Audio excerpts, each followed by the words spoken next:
tous, très heureuse en tout cas. Et à Nabino Lisusu à travers chaîne Nabino Bolinga Mingi Télé Tchango, tous en Kinshasa, capitale de la République démocratique du Congo, précisément, tous en siège. Il y a Caritas et Sika Oyo, point de presse et Salamaki, une invitation à la conférence épiscopale nationale du Congo. Oyo, Bengisaki Bapandi Sango, pour nous couper ça, Sango. Il y a Koya, il y a Pape Awa, dans la République démocratique du Congo. Pape Akokoma Awa le 2 juillet. Et puis visite naye ti le 5 juillet awa na Kinshasa d'abord à Kobanda pe kotambola na ba ville awa ya mboka na biso akosukisa na Goma iska wa ko compatir na bandeko na biso oyo bazali penza ko survivre pour na ba ko vivre te na ba massacre oyo chaque jour papa koleka wana mais la conférence de presse wana to signaler présence il y a membre du gouvernement, les représentants du gouvernement, Premier ministre Azalaki, nos apostoliques Pé Azalaki, Yende Montukutu, oiseau représenté Pape Anambo Canabiso, à Pesaki, à Sangwana, il y a arrivé, il y a Pape Nambo Canabiso, le cardinal Fridolin Ambongo Pé Azalaki, président Yasenko P. Tsakimwa Liloba, P. Boebi, le célèbre secrétaire général Yasenko, Monseigneur Cholet, Yepé Azala Kiwana, question et réponse. Toroti Kabino Pendabo Landa, Ndenge ba journaliste, tout n'a pas mis tout dans la banque par rapport, il y a arrivé, il y a Pape Awa na Kinshasa. Regardez.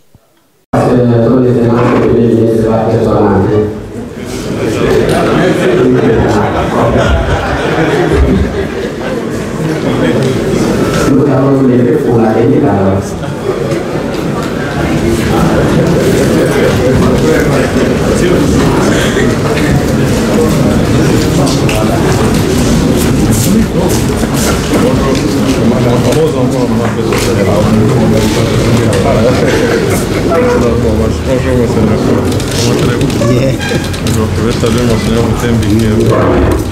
Voilà, merci. On laisse le debout pour la prière.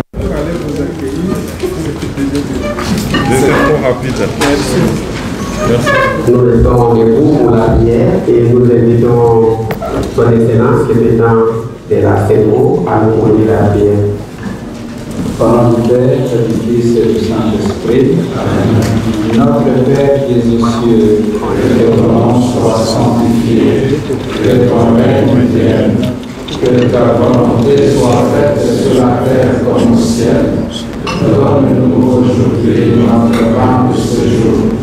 Pardonne-nous nos offenses, comme nous pardonnons aussi à ceux qui nous ont offensés. Et ne nous laisse pas entrer en tentation, mais délivre-nous du mal. Au nom du Père, du Fils et du Saint-Esprit. Amen. Excellence, Monsieur le Premier ministre, Excellence, Monsieur les archevêques de la CEMO, Excellence, Monsieur le ministre, chers frères et sœurs, nous sommes réunis en ce moment pour une communication importante qui concerne notre Église et notre État. Et sans trop m'étendre là-dessus, j'apporte la parole à son Excellence Monseigneur Léonce Apostolique pour nous faire sa communication. Bonjour. Pour moi, j'espère que ça fonctionne. Bonjour. Pour moi, c'est un immense honneur et en même temps un plaisir de lire cette communication qui est rendue publique simultanément par la salle de presse du Saint-Siège. En réponse à l'invitation des chefs d'État et des conférences épiscopales respectives, le pape François effectuera prochainement un voyage apostolique en République démocratique du Congo du 2 au 5 juillet, au cours duquel il visitera les villes de Kinshasa et de Goma. Puis il se rendra au Sud-Soudan, à Djouba, du 5 au 7 juillet. Le programme détaillé de voyage sera publié ultérieurement. 37 ans après, voici qu'un pape revient en RD Congo. Cependant, bien plus que 37 ans se sont écoulés depuis la visite de Jean-Paul II. Tant de choses se sont passées. Il y a eu 2 guerres. Le pays a connu de nombreuses vicissitudes, si bien que la RDC qui accueillera le pape François est bien différent du pays qui a accueilli Saint Jean-Paul II. Mais elle le fera avec le même amour et enthousiasme. Cette année, le pape visitera différents pays.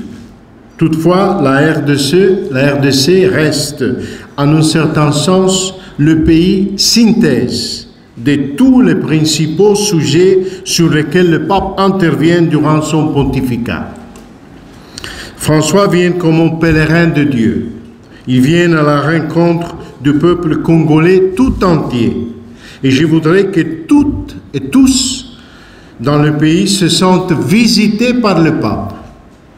Il veut regarder le peuple congolais dans les yeux et parler à son cœur pour le réconforter et pour l'encourager dans la foi au Christ, dans l'amour envers l'Église et dans l'espérance pour l'avenir. En même temps, il l'invite à la réconciliation et à cultiver le sentiment d'être tous frères et sœurs. Le pape vient apporter un message de réconciliation et d'encouragement. La préparation du voyage par l'Église catholique est confiée à un comité présidé par son Excellent Monseigneur Marcel Utembi, archevêque de Kisangani et président de la conférence épiscopale, qui sera assisté par son Excellent Monseigneur Carlos Daca, évêque auxiliaire de Kinshasa. La coordination du côté des autorités civiles sera assurée par le Premier ministre, M. Jean-Michel Sama Lukonde, qui aujourd'hui nous a honorés avec sa présence. Remercions Dieu, car le voyage du pape en RD Congo est devenu une réalité. Il s'accomplira à l'unisson entre le pape, le peuple congolais, ainsi que ses autorités civiles et ecclésiastiques. De nombreux peuples désirent la présence du pape auprès d'eux. C'est d'autant plus que nous disons merci au Saint-Père pour l'enthousiasme avec lequel il s'apprête à venir ici. Je crois qu'il est aussi important de souligner la durée de la visite, 3 jours. C'est donc long si l'on tient compte de la durée moyenne des autres voyages. C'est une preuve de l'importance qu'il attache à cette visite et à la RDC. C'est la preuve de son affection pour votre peuple. En tant que représentant du pape François en RD Congo, je voudrais tous vous inviter à tourner résolument le regard vers l'avenir et à vous préparer pour accueillir le Saint-Père avec enthousiasme le 2 juillet prochain. Merci beaucoup.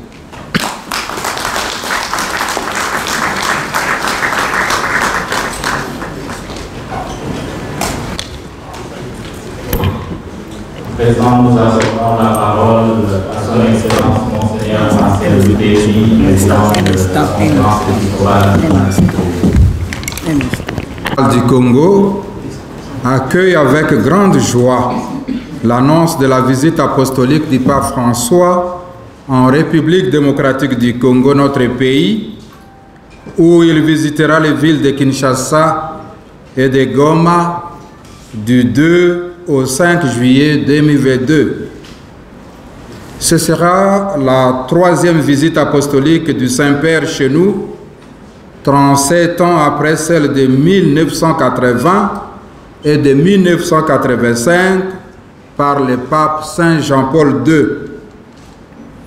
L'importance d'une telle visite est évidente dans la mesure où le pape vient raffermir dans la foi les fidèles catholiques en RDC et raviver l'espérance du peuple congolais qui a besoin de la paix, de la sécurité et du bien-être. Nous prions pour que le Saint-Père et confions cette visite au Seigneur pour qu'elle se réalise comme annoncé et se passe dans de bonnes conditions.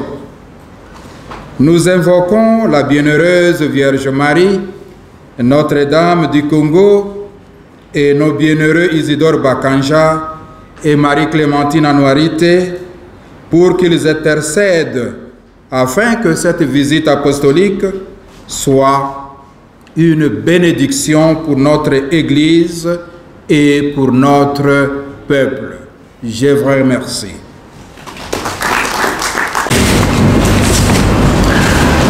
Excellences, frères et sœurs dans le Seigneur, c'est avec joie et gratitude que nous accueillons l'heureuse annonce de l'arrivée prochaine dans notre pays, la République démocratique du Congo, de sa sainteté, le pape François. Une telle annonce constitue un don inestimable que le Seigneur fait à notre pays, à notre peuple, un peuple qui passe aujourd'hui de moments difficiles. Voilà pourquoi j'en appelle à une mobilisation massive et généreuse de tous, prêtres, curés des paroisses, religieux et religieuses, agents pastoraux, fidèles catholiques et tous les hommes et toutes les femmes de bonne volonté à se préparer spirituellement à ces rendez-vous de grâce et de bénédiction avec le successeur de Pierre. Le pape vient pour moi, il vient pour toi, pour ma famille, pour ma communauté, il vient pour nous tous.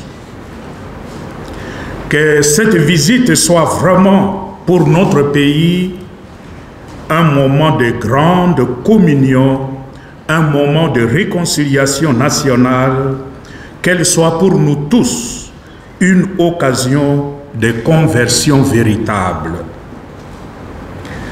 Alors que je bénis le Seigneur pour cette joyeuse nouvelle, je confie d'ores et déjà la visite prochaine de sa sainteté à l'intercession de la Vierge Marie, Notre-Dame du Congo. Je vous remercie. Je vais commencer par saluer mes seigneurs qui m'accueillent ici à Caritas, ainsi que les membres du gouvernement qui m'accompagnent, et bien entendu la presse qui est avec nous ce jour. Et mon message va aller dans le même sens que les trois messages que nous venons d'entendre. D'abord, Monsieur le nonce, Monseigneur apostolique, le nonce apostolique.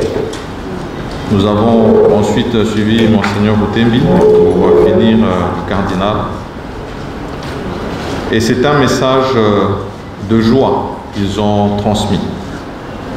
Joie d'accueillir l'annonce de la venue de Sa Sainteté, le Saint-Père, le Pape François, entre le 2 et le 5 juillet de cette année.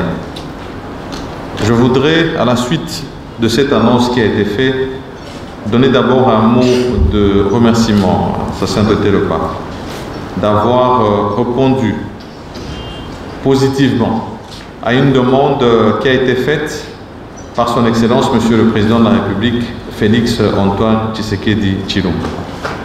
Et bien sûr, à la suite de cette annonce, nous, en tant que gouvernement, n'allons pas manquer d'aller porter cette nouvelle et cette bonne nouvelle à son Excellence Monsieur le Président de la République.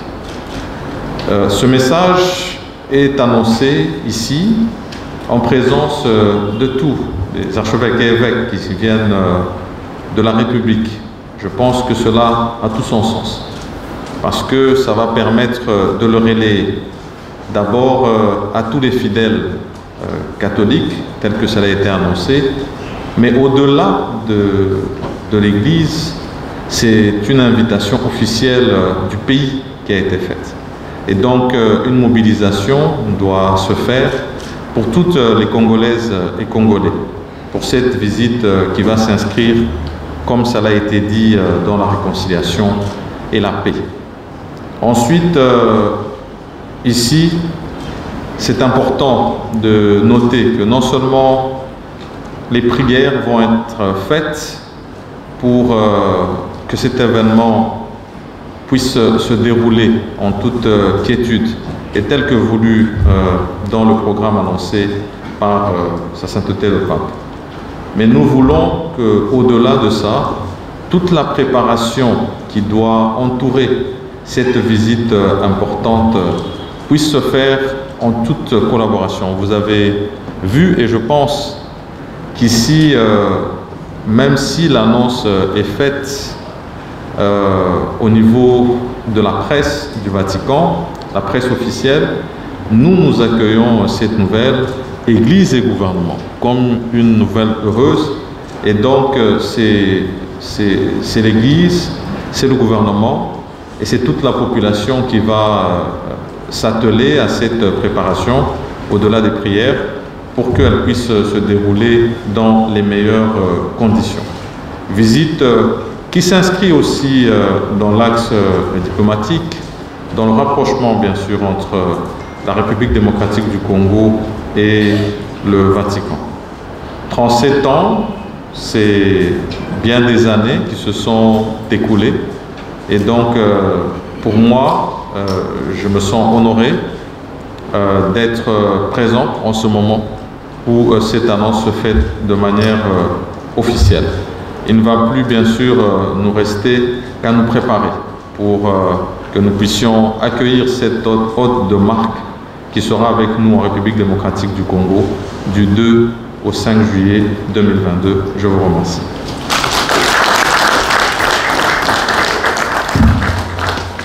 Commencer en termes de réponse et puis bien sûr, comme cela a été dit, on donnerait aussi la réponse à l'Église. Tout d'abord, ici, je voudrais indiquer les lieux qui ont été ciblés par le pape. Les lieux ciblés sont Kinshasa et Goma. Et lorsque on voit la ville de Goma, c'est l'est du pays, et tout le monde sait à quelle atrocité fait face cette partie du pays. Atrocités qui sont bien sûr menées d'abord par ces forces terroristes qui sévissent dans la zone et pour lesquelles le gouvernement est mobilisé pour anéantir ces forces négatives. Mais au-delà de ça, nous avons aussi des groupes armés qui aussi sévissent sur base de divisions communautaires. Je n'ai pas besoin de faire un dessin ici, et c'est important qu'au niveau de ces populations, nous puissions avoir une réconciliation. Et de paix, bien sûr, parce que comment bâtir, comment développer le pays sans la paix. Et donc ici, c'est une indication de portée générale. Nous avons des bons rapports avec l'Église catholique. Ça pourra l'être rapporté, je pense ici tout à l'heure. Et donc c'est pour répondre à cette même question qui est venue par deux journalistes finalement, que ici c'est pas une réconciliation qu'on veut faire entre l'Église et l'État, parce que nous avons eu déjà l'occasion de nous retrouver à plusieurs occasions et d'échanger. C'était important que je puisse apporter ces précisions. Et je crois qu'au-delà de ça, ce sera bien, dans les jours qui vont suivre, qu'on puisse d'ailleurs donner le programme détaillé de cette visite. Et je pense qu'à partir de ce moment-là, ça sera mieux compris, surtout que c'est un thème, c'est une thématique, ce sont des mots qui vont dans l'action du Saint-Père, depuis, bien sûr, qu'il évolue dans la tâche qui est la sienne. Donc je voulais juste apporter ces précisions, bien sûr je peux me faire compléter Je vous remercie. Merci, je crois que le Premier ministre a très bien répondu. J'ai dans le même sens, comme l'a dit l'annonce apostolique, le pape vient avec son bâton de pèlerin comme pasteur de l'Église universelle. Il est le successeur de l'apôtre Pierre, à qui Jésus a dit: tu es Pierre, sur cette pierre je bâtirai mon Église, à qui Jésus a dit: Père me brebis. Et le tout dernier message de leurs excellences, vous avez un membre de la Synagogue, la conférence épiscopale, portait comme titre Appel à la cohésion nationale. Et ce message a été adressé au bout d'une certaine analyse de la situation de la communauté nationale. Et la cohésion nationale passe aussi par la réconciliation, c'est pour compléter le Premier ministre qui a très bien parlé. Et depuis 2016 jusqu'en 2022, chaque année, aucune année n'est sautée, le pape dit toujours un mot ou pose un geste pour exprimer sa sollicitude pastorale à l'endroit de notre pays. Et plusieurs fois, il a appelé les chrétiens du monde entier de prier pour la paix envers les Congos. Donc je crois qu'il n'y a vraiment rien de compliqué là-dessus. On a besoin de nous réconcilier avec nous-mêmes, chacun avec lui-même. On a besoin de nous réconcilier avec les autres à plusieurs dimensions. Et voilà, le pape est le symbole de l'unité au niveau universel. Il vient justement renforcer cela. Merci. Oui, le Saint-Père vient justement dans le cadre de l'évangélisation. Et celui qui a posé la question se demande si on va statuer sur la question des églises de réveil qui augmentent ici dans la capitale. Je commencerai par dire que les églises de réveil ne sont pas une menace pour l'église catholique. Avec le décret missionnaire à Gentes, nous croyons à la possibilité de s'inclure dans les autres confessions religieuses. Donc, nous pouvons croire la même chose de façon différente. Le pape vient nous renforcer dans la foi et il vient, comme a dit l'annonce, raviver l'espérance du peuple congolais qui en besoin. Donc, il vient pas seulement pour les catholiques. Il vient aussi pour toute la nation. C'est ce que le gouvernement a compris. Je crois que si le président de la République a adressé l'invitation, ce n'est pas pour que le pape vienne voir les catholiques, mais c'est pour rencontrer le peuple congolais et parmi lesquels il y a des gens des églises de réveil. Donc, on voit pas de problème là où il n'y a pas. Au deuxième intervenant, je dirais qu'il faudra situer, d'abord, il ne faut pas faire la confusion. La position de l'Église catholique par rapport à la CENI est une, donc ce n'est pas un problème du cardinal à Congo. Et il ne s'agit pas d'abord d'une position doctrinale, il faut situer ça dans la mission prophétique de l'Église. L'Église n'a qu'une seule préoccupation, c'est le bien-être du peuple congolais qui lui est confié comme pasteur. Et même si on doit considérer le pape comme le chef de l'État Vatican, j'ai la prétention d'affirmer que le Vatican est peut-être l'unique État qui n'a comme intérêt dans le pays que le bien-être de la population. Il n'a pas d'intérêt politique, il n'a pas d'intérêt géopolitique. Alors, la consolidation de la démocratie pour nous est fondamentale parce que les évêques membres de la Synagogue, et vous ne les contribuerez pas, sont convaincus que c'est à partir du moment où ceux qui vont diriger le pays comprendront que pour accéder au pouvoir ou pour y demeurer, il faut satisfaire, il faut mettre l'homme congolais au centre de ses préoccupations. C'est à partir du moment où la démocratie sera consolidée que l'homme, les politiciens, les gouvernants congolais feront tout pour satisfaire la population pour rester au pouvoir. Parce que si on doit accéder au pouvoir par des combats de tout genre, par des nominations, là on doit être public, mais peut-être sera mis de côté. Alors c'est dans ce cadre-là qu'il faut comprendre la préoccupation de la CENICO, pas seulement du cardinal, sur la CENI. Et c'est aussi pour garantir la cohésion nationale. Une CENI qui inspire confiance, rassemble tout le monde, donc il ne faut pas passer à côté de sécurité. L'Église catholique a organisé dans les matins de CENI. Ezali mpona koboya to kondimation mpona to bakalate ezali mpona kovandisa demokrasi papa te batata episkopo bakanisi te mbongwana changement ekosalema solosolo banda mokolo bato oyo balingi koyambela ekolo bakoyeba te mpona kozwa bokonzi to mpe mpona kotikala na bokonzi ifo kosalela bana mboka ekosalema bongo kaka na maponani ya solosolo na nzela wana nde eglise katolika azali kosenga te baelection esalema na ndenge oyo alonge mpe azwi ebonga mpe akosala malamu mpona bayimboka basepela po batikala bokonzi. Peut-être de recentrer la raison pour laquelle nous nous retrouvons ici. Et c'est cette nouvelle heureuse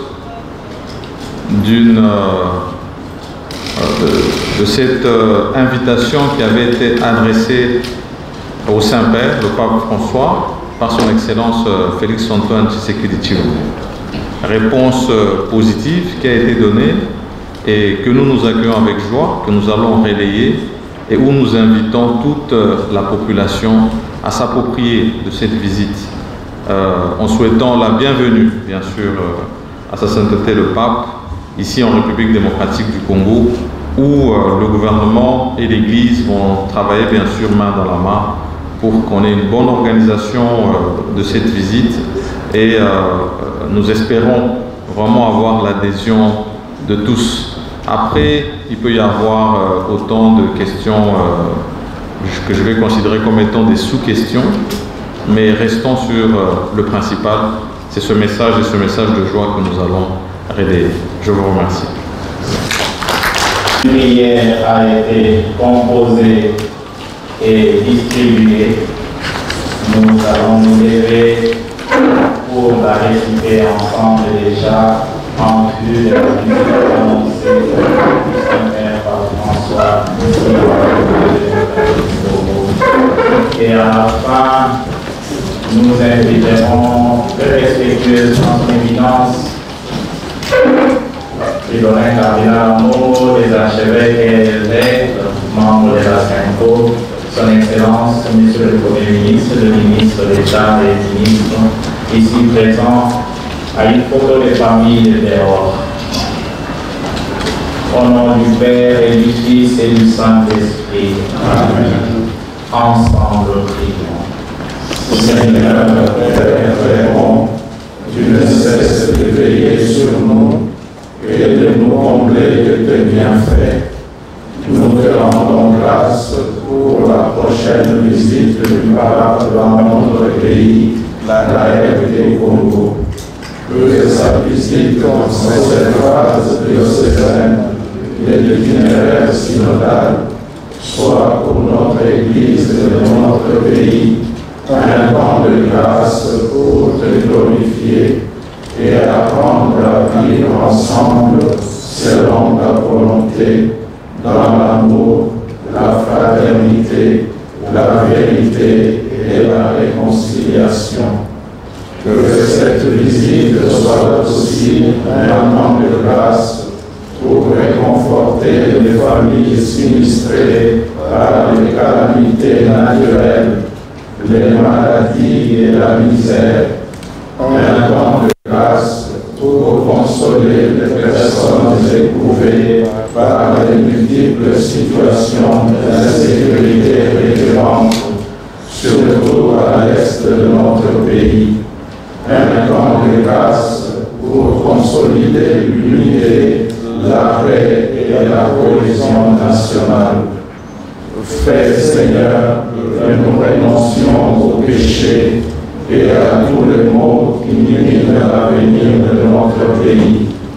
Par l'intercession de la Vierge Marie et de Saint Joseph, que la visite pastorale du Saint-Père se déroule dans de bonnes conditions et que tout le peuple congolais puisse en recueillir les fruits. Par Jésus le Christ, notre paix et notre réconciliation, maintenant et pour les siècles des siècles. Amen. Nous invitons son éminence, Fridolin Cardinal Ambongo, nous accorder sa bénédiction paternelle. Le Seigneur soit avec vous Et avec votre esprit, que Dieu Tout-Puissant vous garde et vous bénisse, le Père, le Fils et le Saint-Esprit. Amen. Merci. La photo sera tirée en face du bâtiment là où nous tirons habituellement les photos.